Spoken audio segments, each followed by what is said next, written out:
Hey everybody, it's your friend Adam. I'm here with Tom Jump.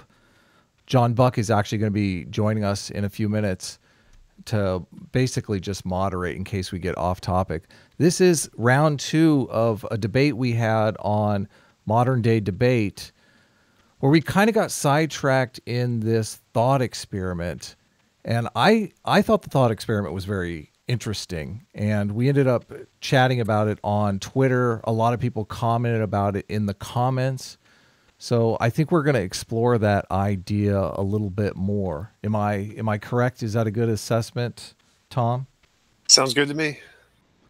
So the thought, do you want to lay out your thought experiment again? Actually, I put together basically a steel man of your position. So I'm going to try to state your position clearly so that we are on the same page here. And then I'll let you set up the thought experiment again that you laid out on Modern Day Debate, and we can go from there. How's that? Sounds good. So your position is basically, and we're talking about ethics. This debate was on Jordan Peterson truth, so we're talking about whether or not Jordan Peterson truth is useful. Some people have called it metaphorical truth. That's what Brett Weinstein calls it. This is an idea that believing something that is untrue could provide you a survival advantage over the long haul. And I think the crux of your thought experiment is basically you're saying that a smaller group, I think we agree that groups are united by ethics, that ethics are what seal a group of people together. Is that your position? I would agree, yes. Okay, so we're in agreement there. So, but your position is that a smaller group with a better, and I realize better is subjective, but a better set of ethics could potentially be suppressed by a larger group with a worse set of ethics, and worse in quotes, air quotes, obviously, because that's subjective. And this larger group could convert people by force, and that force could range from physical violence to social coercion. So this smaller group that has the better ethics could not actually get started because the larger group would go around subjugating them, the group with the worse ethics. Correct. So I have your position clear. Yes. Okay. So I could clarify a little bit if you wanted. Okay, go ahead. Yeah. All right. So you were, just to start off where you did, you're right that the ethics are essentially the group or the binding principles that a society uses in order to guide the society. And so there can be lots of different ethics. So if we imagine like the world as it started off or something with a whole bunch of different ethics, then they can compete. And if they're purely voluntary, so everyone just chooses to join an ethic without any coercion, then the ethic that's better is going to win out and gain popularity. So we can like assign numbers to these popularities or these ethics and say there's a whole bunch of twos, whole bunch of ethics that are twos, and there's this ethic that's a 5. And if everything's purely voluntary, then the ethic that's a 5 is going to gain all of the adherents. They're all going to start following the 5 because the 5 is a better ethic. Well, we're confusing. Sorry to interrupt you, but we're confusing the matter just a tiny bit because obviously societies have a lot of different ethics at play, right? So not only is it just one ethic, it's like a list of ethics could win out over a different list of ethics, right? Right. I'm just compiling all of those into just one ethic, one societal ethic, just to make it simple. Okay. So the list of ethics are A, B, C, D, and E, but that list you're just saying is the overarching ethic. Right, like comparing like the Christian ethic, which is made up of a whole bunch of different individual ethics, as opposed to like the Islamic ethic, which is a whole bunch of different individual ethics. I'm just going to compile those in just the one ethic and the other ethic, and just classify those as groups. Perfect. So we have like ethics that are 2s and ethics that is a 5. And if in a purely voluntary society, everyone's going to go to the 5 because the 5 is a better ethic in a voluntary society. Now I'm 100% okay with that. All of that is perfectly fine. Totally agree with the JP ethic on that one. However, there's another possibility. This ethic that's a 5 could be around for a really long time, like it won out against all of the 2s, and it's grown to have millions of people, millions of followers.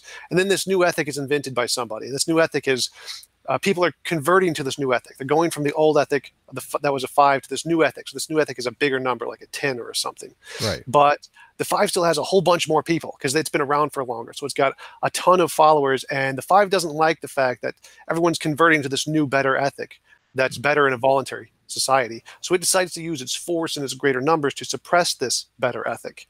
Now that I'm not okay with. That's the part where I disagree with the JP ethic. I would not classify this as a better ethic just because it can use its greater numbers to suppress the ethic that's better in a voluntary society. I think a better ethic is the one that people choose to adopt in a purely voluntary society without coercion.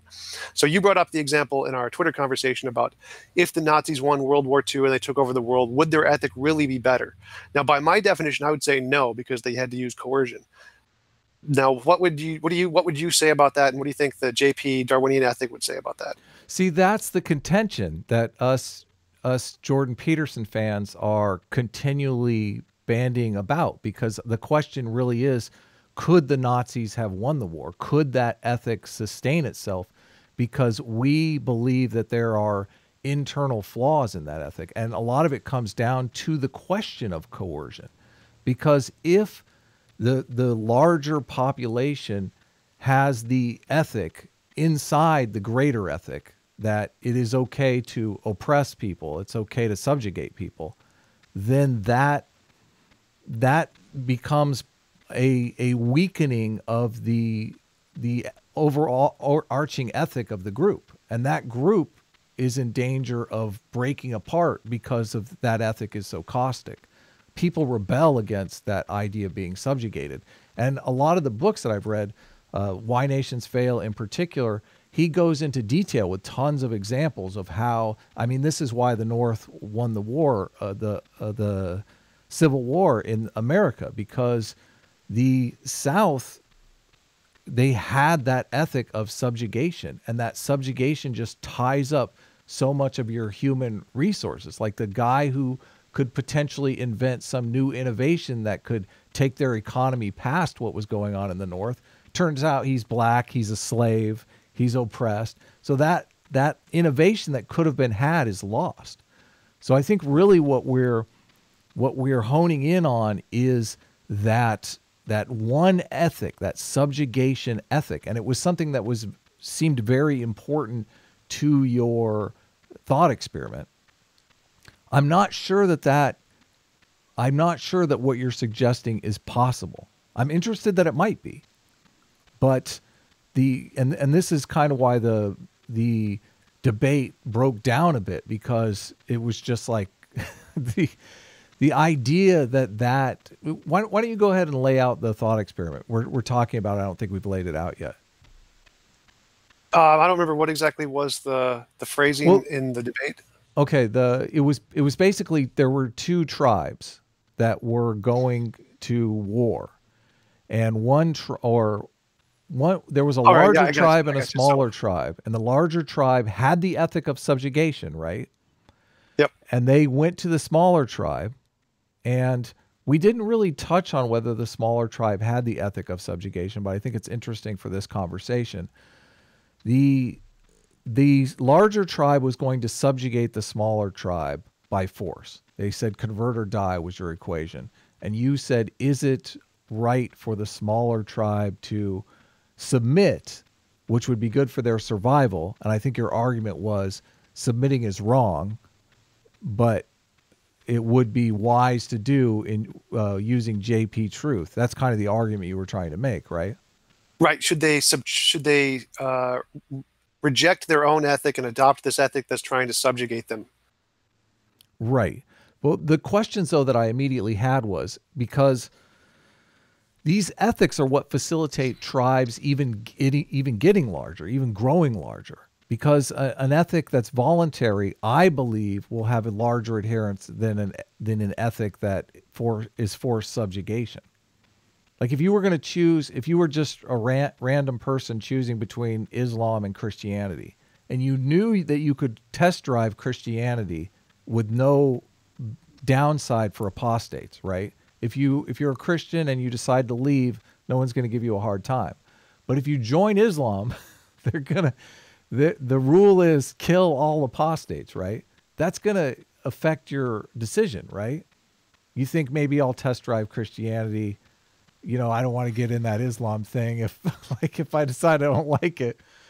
So I think that will inherently draw more people to Christianity. And if they dislike it and can you mute yourself, Tom? Because that's or John, I think. Rather. John joined. So John's not on camera, but you'll be able to hear his voice if he speaks up. So if I lost my train of thought when John popped in. Do you remember where we were? Your mic is not working, John. Yeah. Sorry for the technical difficulties, but right, you were saying that you don't think it's possible that an ethic that has the subjugation mantra is going to grow to be better because it's going to deter people from joining it and make it less likely to grow as an ethic. Correct. But I think your thought experiment does actually hold true in the past when all ethics had the subjugation ethic embedded in them. The subjugation meme was embedded in the overall ethic. So, for example, when the Spanish conquistadors came over to America, and they landed actually in South America where the Aztecs and Incans were, the Aztec and Incan society already had the subjugation ethic embedded in them. They had a society that was run by elites. They had like human sacrifice. They had basically the elites had the lower classes under their thumb.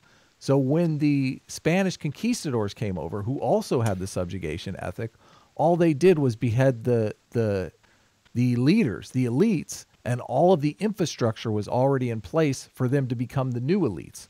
So they just basically took over that group who already had that ethic. When the English came over, they were planning on doing the exact same thing, but they showed up in Plymouth Rock where the Native Americans didn't have a society that was structured where the elites controlled everything. They had small tribes, and these small tribes had a very egalitarian mindset. So even the people that they showed up to, they themselves, the English, had the subjugation meme. They showed up there. The people started dying off. They realized, well, they had planned actually to be fed by the natives. But the Native Americans were like, no, we're not going to have this, okay? We don't have this subjugation thing. And even the English settlers, if they weren't happy, if they were subjugated too much, they could run off and live with the Native Americans. So it was a completely different situation. And that actually facilitated the growth of egalitarianism, the growth of pluralism in America. This is why we have this pluralist society here, why we have more of a voluntary system. So I think what you're saying is interesting, but what I'm really looking for is the example of this where a society has the subjugation meme, is larger, and snuffs out a smaller society. I can use the examples you provided, the one where the conquistadors went to South America. Mm-hmm. Diego de Landa was converting the Aztecs and the Mayans to Christianity. Yes. But they were not adopting Christianity or the Christian God as the only God. They only added it to their list of gods. And when de Landa found out about this, he decided to kill them all. He just wiped them out and destroyed their entire language, burning down every piece of codex that we could use to learn how to speak it, completely destroying the language until just recently. So it was gone. And they had forced conversions where they would force the kids to go to the Christian schools, not use their language. And they did this in the Native Americans, and the Inuits in Canada did the same thing, where they were forced to go to English-speaking schools and Catholic schools and to not use their native language. So that applied all in the North and South America, where they did this, where they forced all of these people to convert to Christendom or to die. That was their option. And like you said, in the South Americans, they essentially converted somewhat. And in North America, they just died. A lot of them died. The Trail of Tears. I think a large percent of the population of Native Americans died off because they did not convert. They were killed. My problem, though, is that both of those societies had the ethic of subjugation. Why does that make a difference? Because the ethic of subjugation is a thing that is toxic, that is not going to, a society that doesn't have the ethic. My argument is that a society that doesn't have the ethic of subjugation is eventually, over the long haul, going to outcompete a society that does have the ethic of subjugation.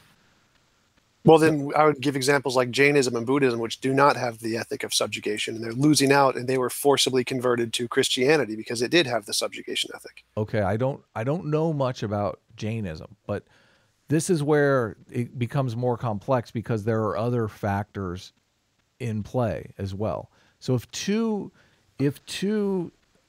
societies are competing on, both societies have the ethic of non-subjugation. I don't know. I don't know a better term for that. But both societies have the ethic of non-subjugation. Live and let live. Okay. Then they will be defaulting to other ethics that they are competing on. Maybe one has a better ethic of forgiveness, which is a pro-social thing, and the other society has an ethic of revenge.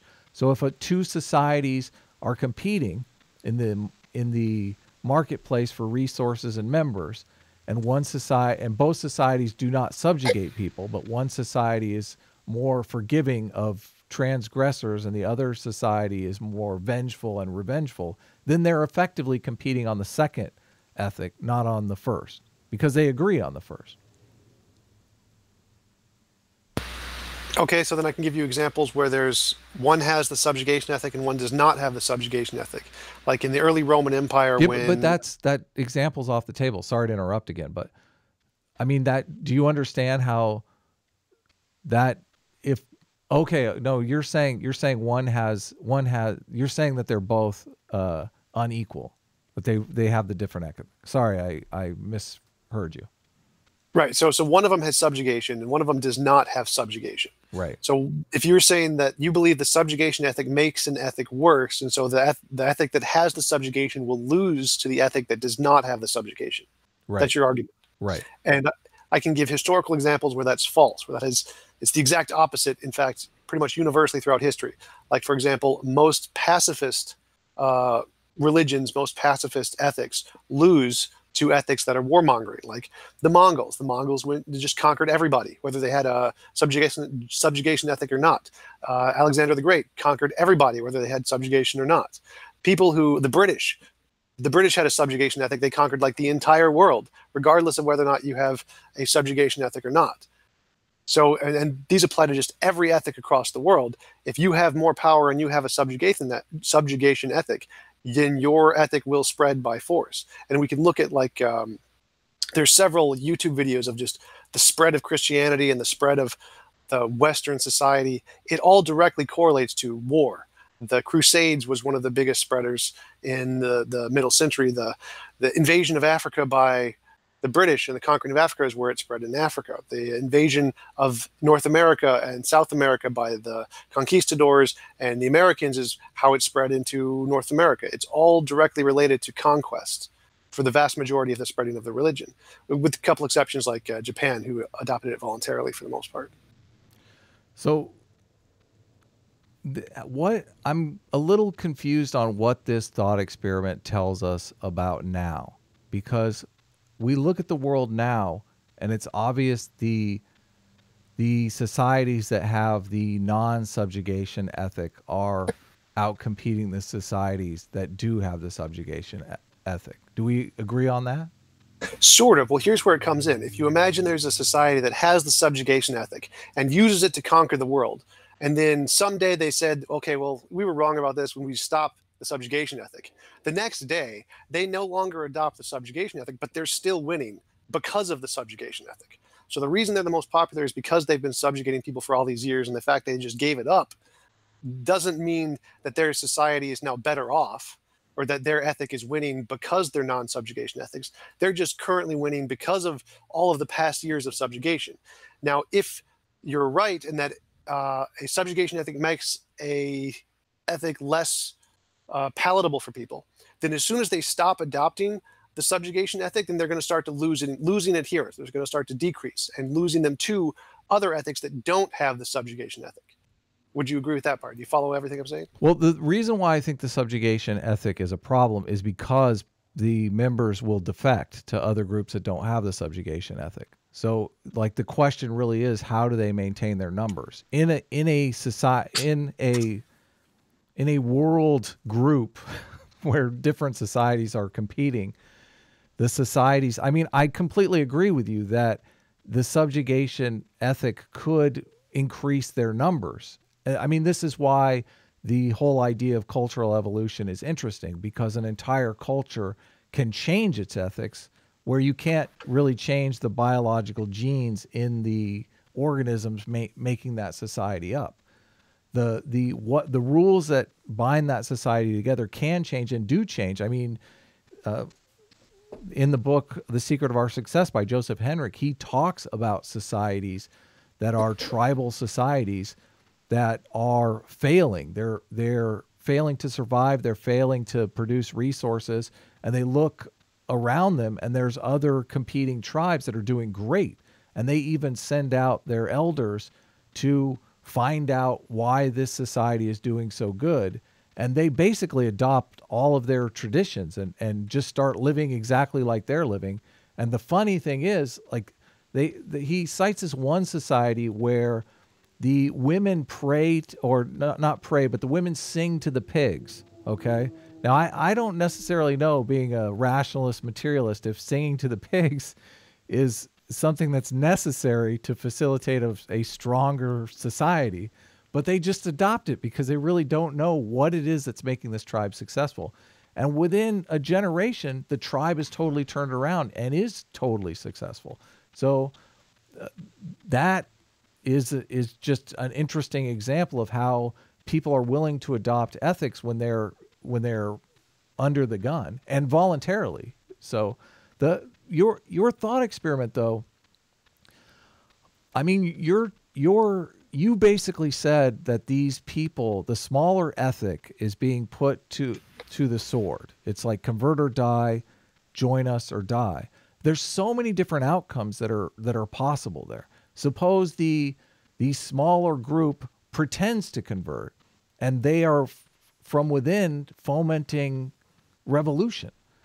That's a possibility. This is really a long-term situation. People in the comments had even said that, I mean, you're reducing everything to this battle, and the idea behind Jordan Peterson truth is that it's a truth that is more true because it's survived over a long period of time. But that could change. The environment could change. The situation could change. The social environment could change, and that ethic could no longer be useful. Right, but my example is just directly taken from history. So we've seen this happen throughout history. Right. So But if you're, my original, I'm sorry, I keep interrupting you. Go ahead. Well, because you said that the subjugation ethic is a bad thing, and if they have the subjugation ethic, how does the ethic grow? Because no one would want to join it. Well, it's like if you have competing ethics, like a whole bunch of 2s and 1 5, but the 5 has a subjugation ethic, and that makes it like a 4. So it makes it worse, but it's still better than all of the other ethics at the time period. So people would still choose to join this one voluntarily, and they would be forced to in other realms where they didn't choose to join it voluntarily. So they'd still be able to get converts, even though they had the subjugation ethic, because it's still better than the worse ethics. So that's what my view is that Christianity is kind of like the 5, where it has subjugation, so it's not perfect, but it conquers a lot of people who don't convert, and there are lots of people who do choose to convert voluntarily. And they did this for thousands of years. Now Christianity is like the most popular religion in the world because of the subjugation ethic. But of course, lots of people chose to join voluntarily because there are positive aspects to it. And now that Christianity has lost the subjugation ethic, they're saying, well, no, that's bad. We shouldn't do that. We should be more pacifist and not conquer the world. Now we can expect that if my portrayal of the situation is accurate, that people will now start to leave Christianity more than will convert to it. There's still positives to it, so they're still better than a lot of the 2 ethics. But there's better ethics out there that people are going to convert out of Christianity to join the better ethics. And is that what we see when we talk about Christianity? Well, yeah. If we look at the Pew data shows that there are twice as many people leaving Christianity than there are converting to Christianity, and they're leaving it to secular humanism. They're the non-belief, non-religious. So it seems like that's exactly what happened, was that Christianity took over the world by force, and now that it's no longer subjugating the better ethic of secular humanism, that ethic is now taking more of its converts. People are converting out of Christianity because it's a worth ethic voluntarily to join the better ethic of secular humanism. So your argument is they inherited the size of the group through subjugation. And though they've abandoned that subjugation, now that ethic is weaker.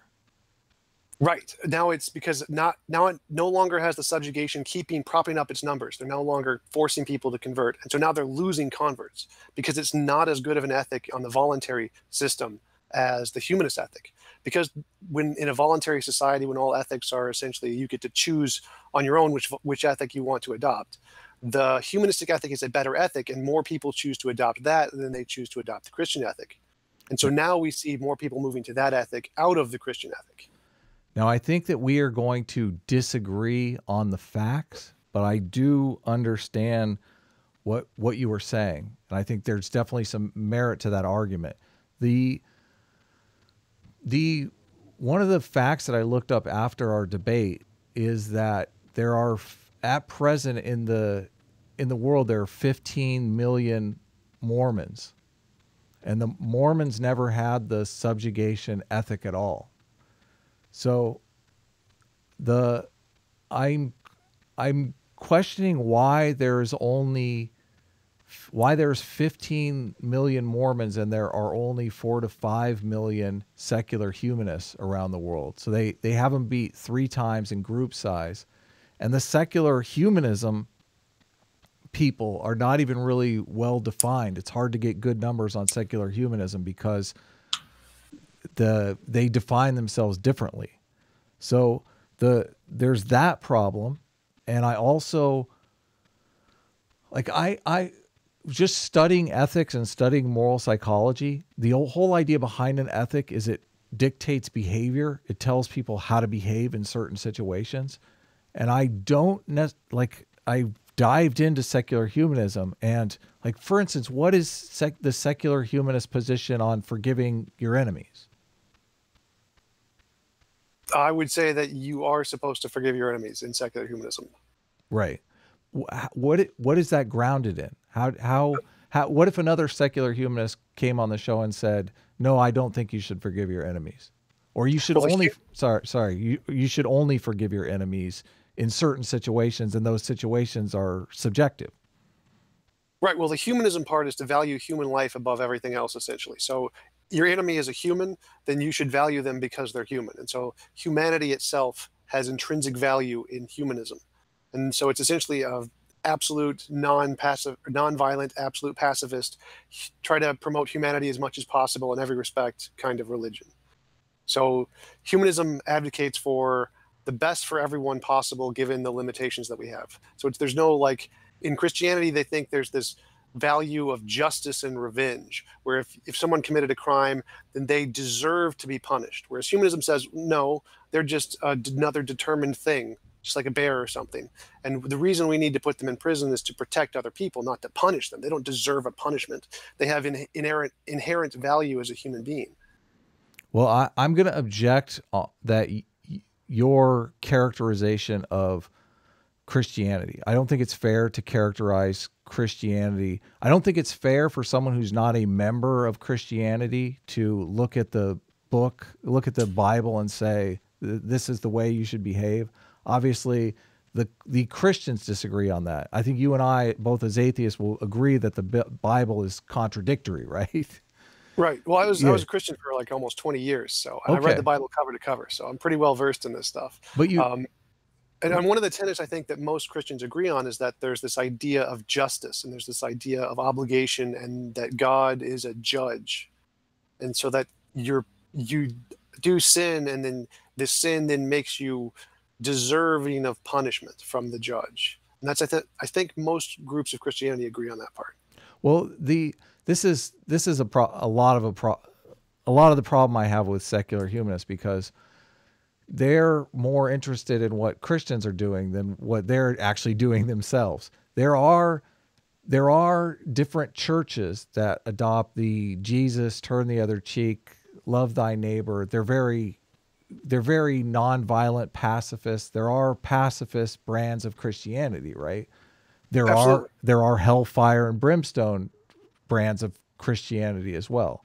I would argue that the pacifist brands of Christianity are out competing the hellfire and brimstone, but you're still talking about very different things. And I wonder, like, what is the analog here, or what is the parallel here rather, for secular humanism? Because what makes secular humanism, what makes their ethics solid? Like, what do you turn to as a secular humanist and say, I guess you've said the valuing of human life is essential.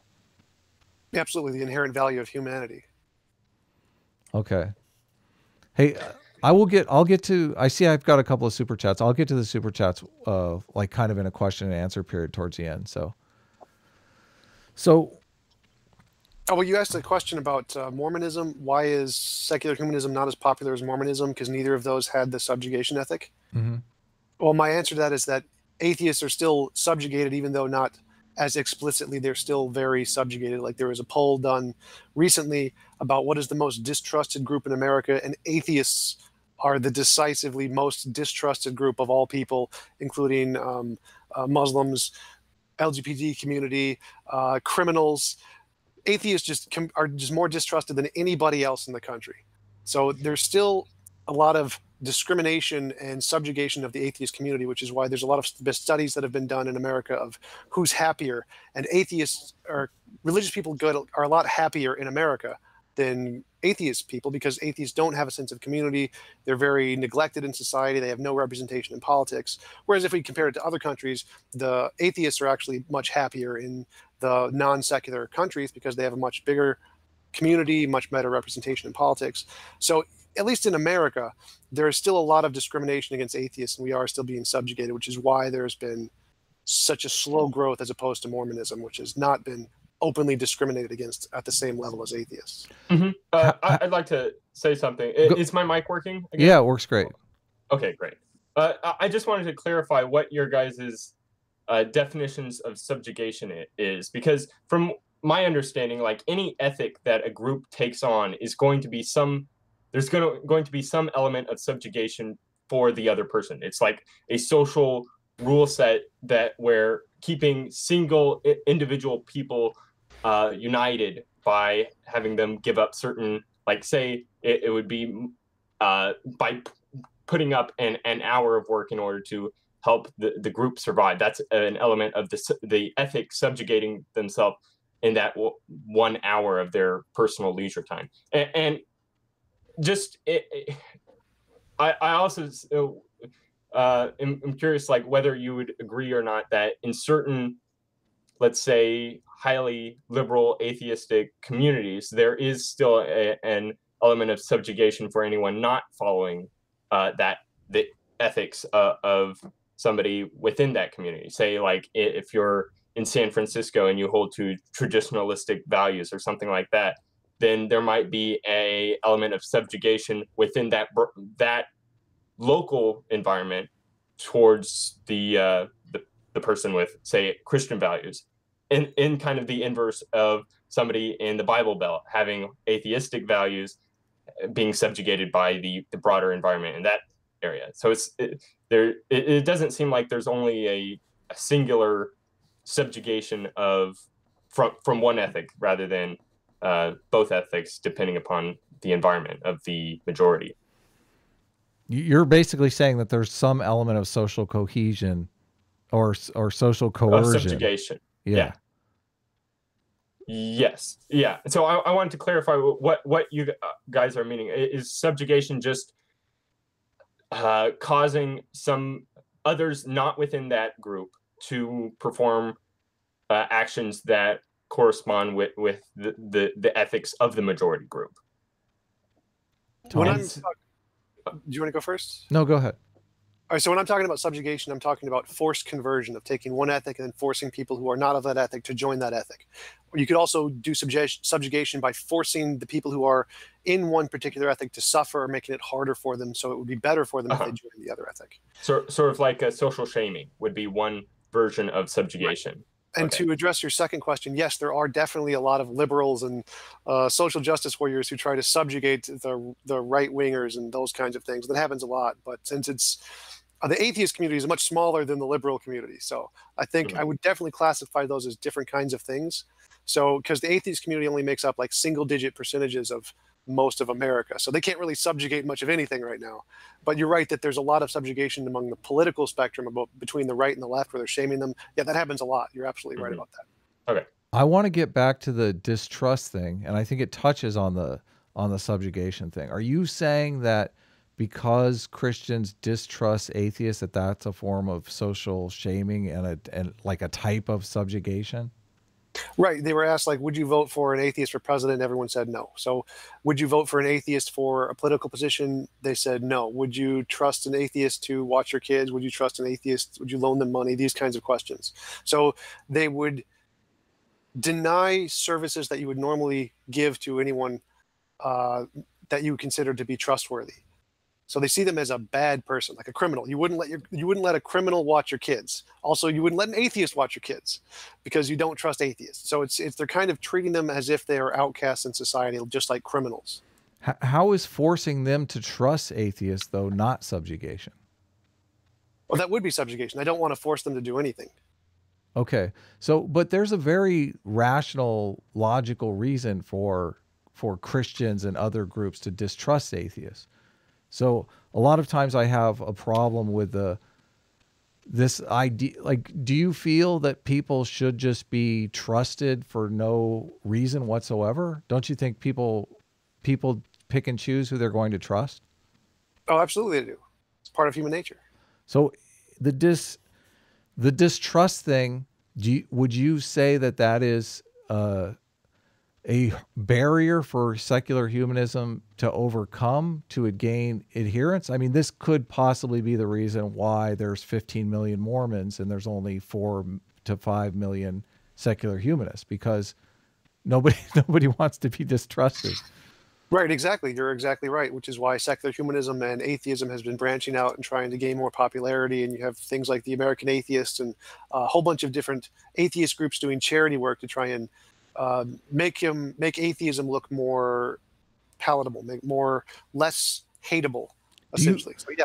Do you know the reason why Christians distrust atheists, though? Because if they distrust atheists for reason B, and you're doing all this charity work to make yourselves appear more trustworthy, and that is not even close to the reason they distrust you, then you're kind of wasting a lot of time on this charity work. Well, the two major reasons are, one is historical, is that atheism is opposed to the ethic of Christianity, and which has made the conflict between these two ideologies quite severe. So atheists have been persecuted by Christianity since the Roman Empire, where atheists were killed off and impaled and crucified just because they didn't believe in a God. People were convicted of this all the time. It was not a very pleasant experience they've had. And so that's one of the major reasons that atheism and Christianity or atheism is distrusted by Christianity, is because it is diametrically opposed to their worldview. The second one is because atheism was adopted by a lot of the most tyrannical governments in the 20th century. Hitler, Mao, Pol Pot, those kinds of guys were in many ways atheists, though I would definitely think that Hitler was also very Christian, and the Nazi movement was very Christian. But yes, Stalin was atheist, Mao, Pol Pot, both atheists. And so there is definitely a good reason to distrust that movement, but the current modern secular humanist community has nothing to do with that kind of atheism. Okay, you touch on two reasons that I think are both valid reasons. The atheists are against religious people. So if someone doesn't like you, then obviously you're going to probably distrust them. The USSR failures, like the political failures, atheism being tried, state-mandated atheism being tried and failing. That's one of them. You know, I don't even really think you're on the real reason. And the real reason, and this is why I like Jordan Peterson and Jonathan Haidt and Joseph Henrich, is because they talk about so much of this stuff in evolutionary terms. Their idea is that we evolved these gods as a cultural adaptation because they keep people honest. If you live in a community where you believe God is going to judge you for your indiscretions against people, that is going to make you a lot more honest. So the fact that you don't have this silent judge, jury, and executioner running around in your head is probably the real reason that they don't trust you. I've heard Christians articulate this. I think it's very subconscious, but I don't necessarily know how you can get around that with secular humanism. Oh yeah, you're absolutely right. That would be another reason, which would be the fact that the question, well, where do atheists get their moral value? What reason do they have not to just go around killing people or eating babies or whatever? That is definitely another one of the reasons, but I think that's a more modern reason that's been introduced because of religious apologetics. I don't think that's one of the main reasons why atheism is so disrupted. I think that's one of the more modern reasons, not one of the core reasons. But I would definitely agree it is one of the reasons. I would say my take on it is it probably is the longest reason because it seems very primal. It seems very deep. If you listen to Jordan Peterson, his idea is that we've evolved with these different cultural adaptations around them, and our biology is kind of adapted to the cultural adaptations. So the belief in God as a conscience, that is a lot of what they talk about, I think is probably the oldest reason, but probably you're right in the fact that it's the reason that they most recently started articulating. They started making arguments. But I really think that is the heart of the reason why people distrust atheists. And I don't necessarily know that I'm interested. I don't necessarily know that there's a way around that.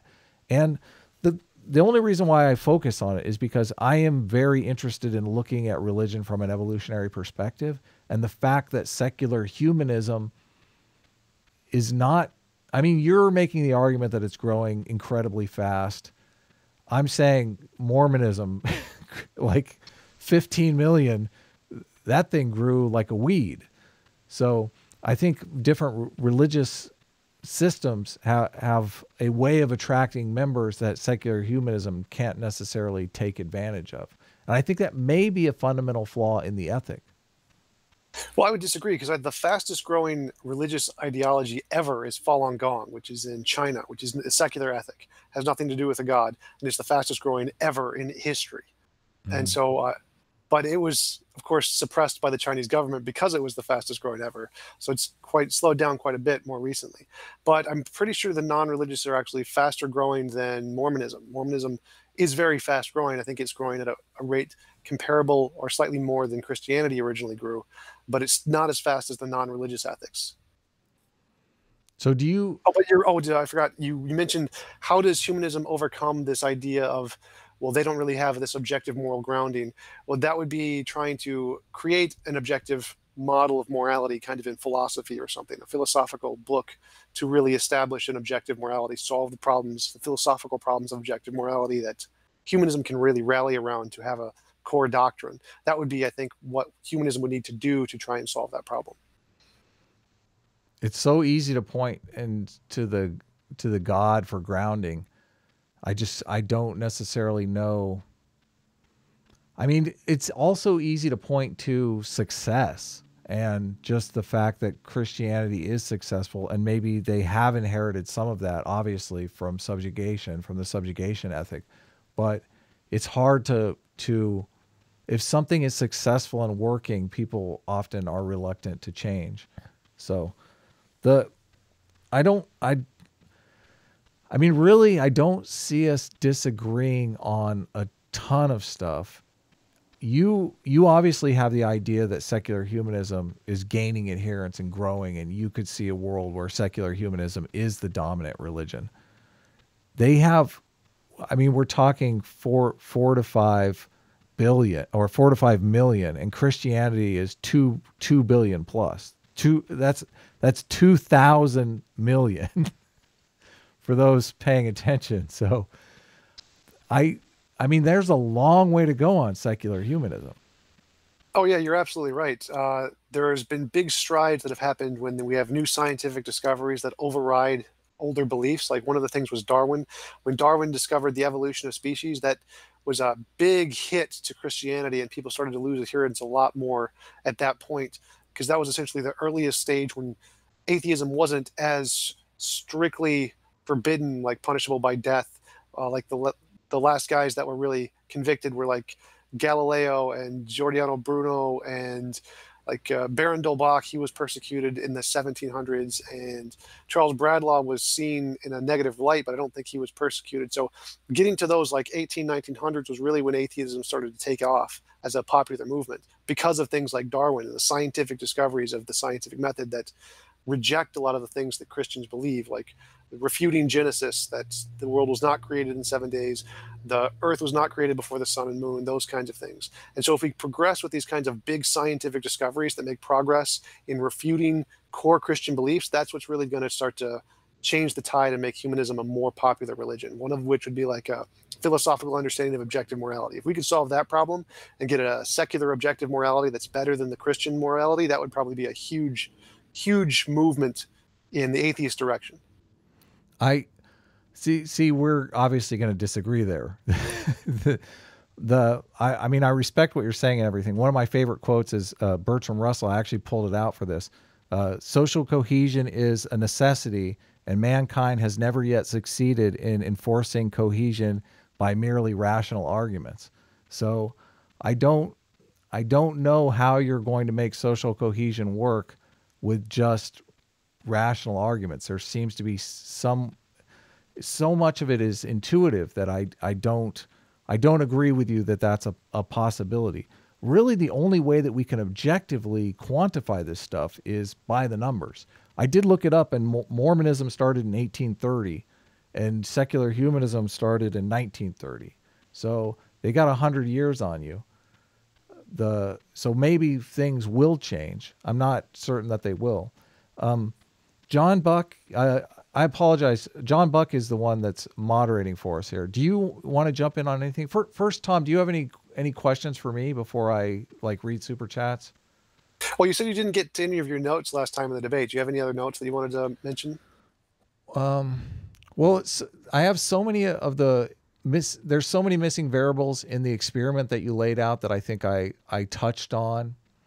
I think really the structure of society that we're with, the subjugation ethic that we're debating, really breaks down to like a dictatorial society versus a pluralist society.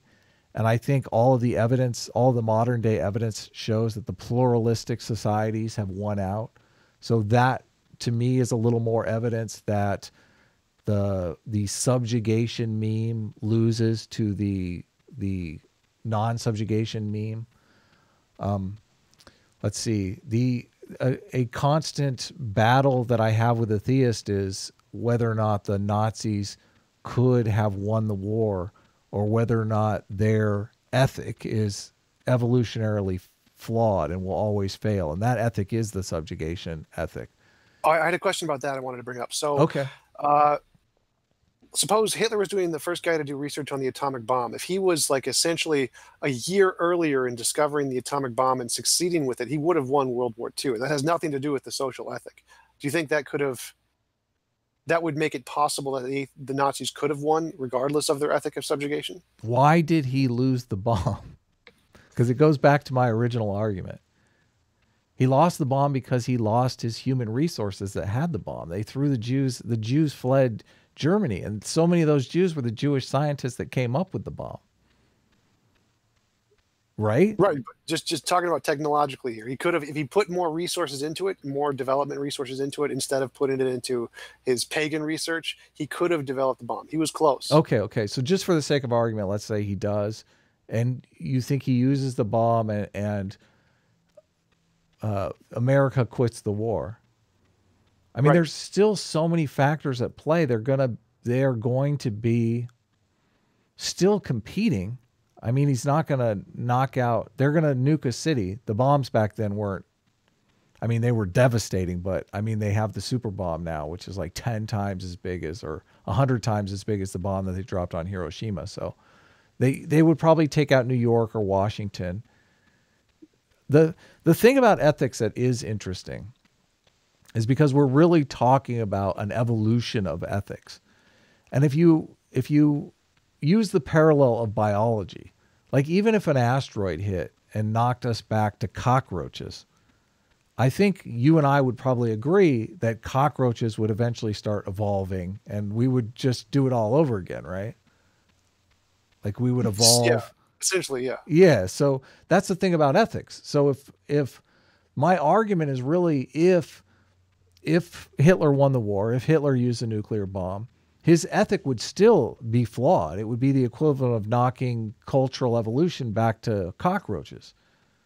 But eventually, the stronger ethic, which is intelligence in the biological sphere, eventually that would evolve again. I'm equating kind of, intelligence is such a biological advantage that it's impossible to believe that it wouldn't have evolved.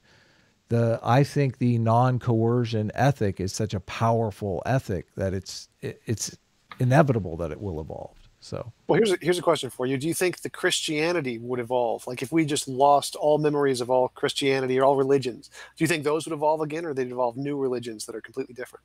I think they would. The thing about, I read this book, Beyond Revenge, and I guess revenge in societies is very hard to suppress. That inevitably people have conflict, and that conflict people don't forget. Like we're biologically structured to want to get revenge. It's in the biological, in the wild, in the raw biological environment. Getting revenge is the survival adaptation that works. In society, that doesn't work. That you have to suppress that ethic. And the whole idea behind cultural evolution is that we take on this culture that manipulates our biology and turns us from individual animals fighting against one another into a group, which has a huge survival advantage. The quote by David Sloan Wilson, it's actually David Sloan Wilson and Eric O. Wilson, is selfishness beats altruism within groups. Altruistic groups beat selfish groups, and everything else is commentary. So obviously selfishness is a survival advantage if you can get one over on the group, but a group that cooperates is going to have such a survival advantage over any selfish individuals that they'll just banish them or kill them. So that is... I totally agree with you on that part. I meant, like, specifically, do you think that we would rediscover the idea that Jesus died at essentially 34 AD or whatever, and start worshiping this one guy named Jesus? Not at all. He'd have a different name. He'd have, like, all that would be different. But Jesus is just the archetype for selflessness, right? I mean, like the whole story just reeks of selflessness, right? Like you start off with a guy who's more powerful, God, right? Can do anything, right? But he doesn't. Like he loses. So, I mean, you don't get more selfless than that. And not only that, Jesus is dying for everyone. He's dying for the entire group, the entire community. I mean, it is the archetype of selflessness. I mean, I can see guys going into battle and thinking that, like, I am going to die for my group. I am going to do this Christ-like act. And it motivates that kind of behavior. And I mean, I regret in our debate that I didn't bring up the movie 300. I don't know if you've seen the movie 300, but yes, quite a few times. Yeah. So the whole ethic of that movie 300, and I think I've seen that movie about 8 times. So it sounds like we have that in common. The whole ethic of that movie is that 300 free men will fight harder than thousands, tens of thousands of slaves. Like they play it out over 2 hours long. And eventually, you're right, they do die, but they have another set of, like, it buys them enough time that they end up eventually winning. So. Yeah, I totally agree with you on that part, that our general preclusions and intuitions will definitely regrow again if we died off and started the evolutionary adventure again. Those would definitely come back. And I definitely agree with you that the particulars of a specific guy named Jesus at a specific date, those probably would not. The biggest critique that I have of the secular humanists is that they're really not taking advantage of evolutionary principles to define, to refine their ethic. I feel like there's a lot of science that's coming out now that is kind of proving ancient wisdom, kind of saying, okay, this is why Christianity has been around so long, because it has this archetype that fosters this pro-social atmosphere, and that pro-social atmosphere outcompetes less social, pro-social atmospheres. I think where science today can be proving that ancient wisdom, I think a lot of times secular humanists or atheists or anti-theists, militant atheists, they really don't want to say that there's anything good out of religion, because their ultimate goal is just to abolish it, to outcompete it, to end it. And I think that is a huge mistake. So I'll just throw that out there. I don't know. I'll let you respond. I totally agree. I think you're absolutely right. There are lots of really huge benefits that religion has provided, like one of which is an early form of education. This was just an idea that got parents to teach their kids all of these different values and give money to an institution that could then better teach everyone else the same values. The fact that you can do that with an idea is just an incredibly powerful thing. And if we could find a similar idea that'll work the same way in humanism, that would be like just the most greatest achievement for secular humanism ever. So you're absolutely right. The religious ethic, there's a lot that we can learn from it, and a lot we should learn from it. And there's a lot that especially the feminist movement and the social justice movement are denying about that they really shouldn't be, that they're making mistakes in that regard. Yeah. This is kind of the direction that I did a talk with Erin Raw, and I had kind of hoped that this is the direction that conversation would go, because Erin Raw is just so huge, and he's huge in the secular humanist movement too. So, I mean, it didn't go in that direction, but do you want to say anything before I want to give John a chance to if he has anything he wants to say or bring up. Yeah, let's go to John. What does he have to say? Yeah, cool. I wanted to, I guess, go back to the main thing that you guys really had a hard time getting through in your first debate with the convert or die scenario. I wanted to get your position right, Tom. You were thinking that, let's see, there might be a better ethical system that is just being subjugated by the one that was just in power from histories, like has gained it all these advantages, things like that.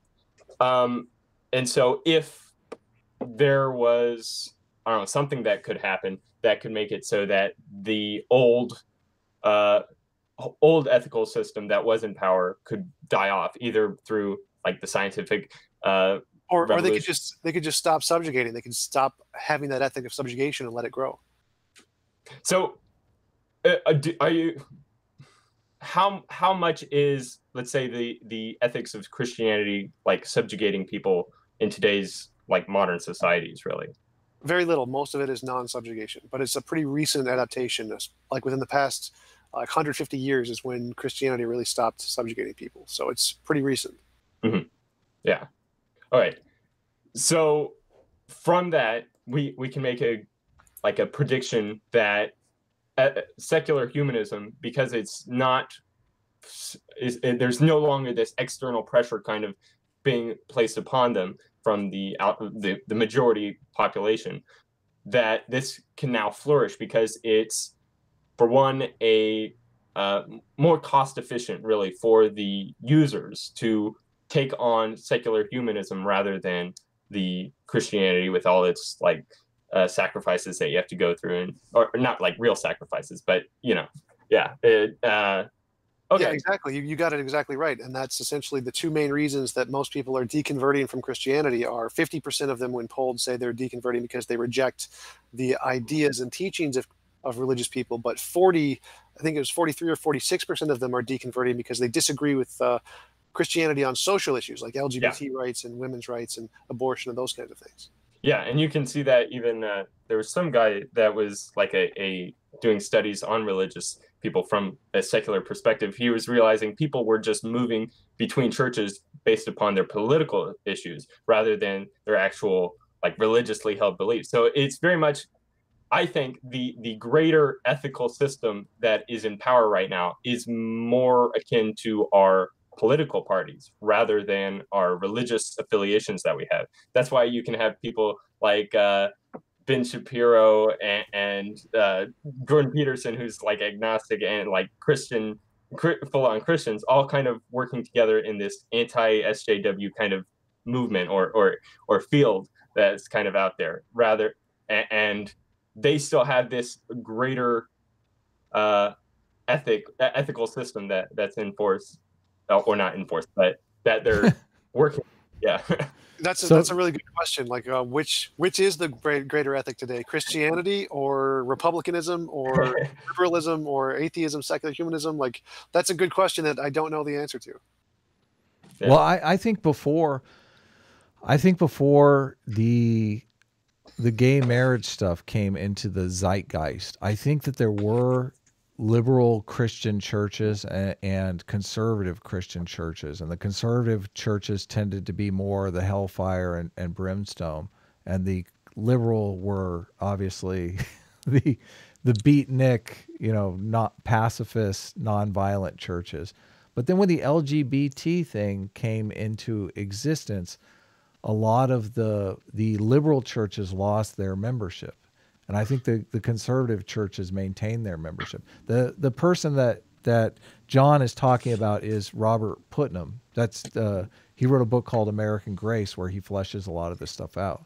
So I mean, it's a complex thing, and the numbers that I found on the 4 to 5 million secular humanists, I mean, they were even clear about saying we don't really have good numbers on how many secular humanists there are because there are so many different factions. Subsets. Yeah, exactly. So, and the problem of grounding something is one that I don't know can be overcome just as a technical challenge, because it's just so much easier for adherents to, I mean, it's easy to explain. It's like, don't do that, God's watching. It's like, how do you do that with secular humanism? Well, that's one of the things I'm trying to solve. I wrote a model of secular objective morality, and trying to present that kind of a model that humanism can rally around would be like a replacement for the God idea. But I'm trying to ground it in reason and logic as opposed to supernatural beliefs.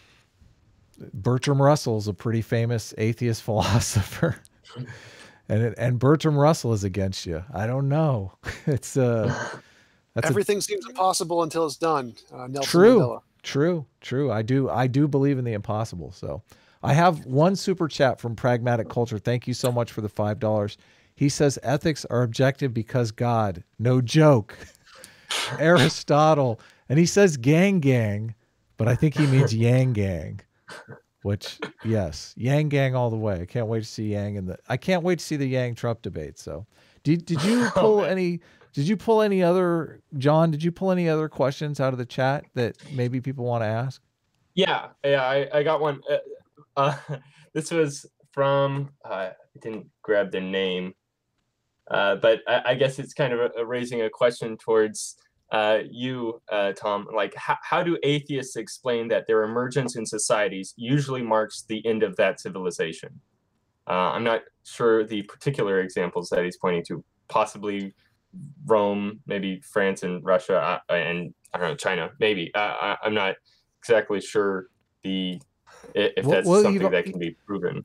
He's already admitted that there are cases where that has happened. So, well, I would respond and say that if we look at modern societies that do have majority atheists, they're actually flourishing, not decaying. So there are definitely examples where certain kinds of atheism, when they rise in a society, like the state-enforced atheism of the Soviet Union and Mao and Pol Pot and Cambodia and China, those definitely do very badly. But the modern kind of atheism is far more beneficial to societies like in Norway, Sweden, Denmark, Japan especially. Those kinds of places where secularism is flourishing. Okay, I did look up the stats on Iceland though, and it's 70% Lutheran. So you cook the books a little bit on that.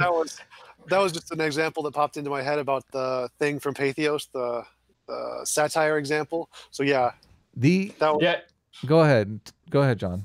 Yeah, it's really hard for those European countries where a lot of them are almost like basically nominally Christian. Like you get baptized at birth, and then you like have all of the liberal secular values, things like that, but and never even really go to church except for maybe on Christmas, something like that. And that might be the secular humanism version of Christianity that's kind of taking full force in those types of places. Well, I definitely agree that secular humanism adopts the positive aspects of Christianity, but it rejects the negative aspects, and there's a lot of negative aspects. So I definitely classify it as a separate kind of ethic because of rejecting all of those negative aspects of Christianity. Now, I did have one potential objection for the true rise of secular humanism in society, or the flourishing of that as an ethos within society nowadays. Are you aware of the Pew research on the fertility rates of people by their religious, what they've put themselves down as religious? Yes. So most religious people at least meet the average fertility rate for the nation. So like for modern nations, in order to sustain the population size, there's a required 2.1 children per woman. That's basically the average that's needed out there. For all of the research into the non-religious, they always meet, or not always, but in what we have, it's usually down to 1.6, 1.8 in their different ranges. So I see that from the data we have right now, this is what I'm thinking is, within many religious societies, there is kind of this cultural value of having children. That's kind of something that is highly motivated within all of their group members. Like, oh, when are you going to have kids? Something like that. That's something that is a particular value within the religious communities. I'm not sure if that value is something that is even, it's certainly not emphasized. It might even be de-emphasized in certain secular humanist ethos or communities that hold secular humanism, or not secular humanism, but a form of it, whether it be liberalism and atheism, something like that. Right, you're right. When I'm talking about the better ethic, I'm talking about a voluntary choosing which ethic you want. And children, I wouldn't classify children into that voluntarily getting to choose their own religion category. So when I'm talking about which is the better ethic, I'm talking about, well, when you start with just a voluntary society of essentially adults, people who are intellectually established enough where they can make a decision, they choose secular humanism over the others, which is why secular humanism is growing. But you're right that the birth rates in the other religions are far higher than secular humanism. So they're going to grow more in population due to birth rates, just like in a similar way they would grow more to population due to evangelization. Yeah. So yeah, and I don't know, that's at least one point I see, that if we're hoping to have a coherent society between the secular and the religious, there might be that requirement that because as I see it, if the only way for secular humanism to grow its numbers in comparison to the rest of the population is by evangelization, essentially, or deconversion. Deconversion, really, from the already religious, then the religious people are going to see that, and they're going to want to build up stronger foundations to in order to avoid that. So they might even drop out of public schools, or they might not attend secular functions and things like that. And that's something perfectly within their capabilities of, if they have a strong enough community that they can all work off of from there. So that's at least, if it is the case that in order for society to continue, there might need to be this like organization or an understanding that the religious are the breeders and the secular humanists are the scientists or something like that. Well, I'd actually go back to the Darwinian example there, because a lot of societies have done that, and really religious societies is where measles is coming back, because they're anti-vaxxers, and so they don't take vaccinations, and so they're actually going to die off faster when they isolate themselves like that, and they go away from the scientific education, because with that scientific education comes a lot of advantages and in society and development and boosting your culture technologically and making you live longer. Like eventually we're probably going to be able to sustain human lives for a lot longer than 100 years. So the population at that point won't really make a difference, because we'll essentially be able to live forever. And so whoever has the best technology is going to win out as the better ethic. And that's probably going to be the humanistic ethic, because we value science so greatly more than anything else. I have a question for you, Tom. If we can, through science, validate ancient wisdom and come up with what we perceive to be as the best possible ethic, we have our list. Let's just make it 5 things. Non-subjugation is one of them. I think, forgiveness, I think, is probably high on the list. Like whatever that list is, we validate it by science. Like we can say this is the best ethic.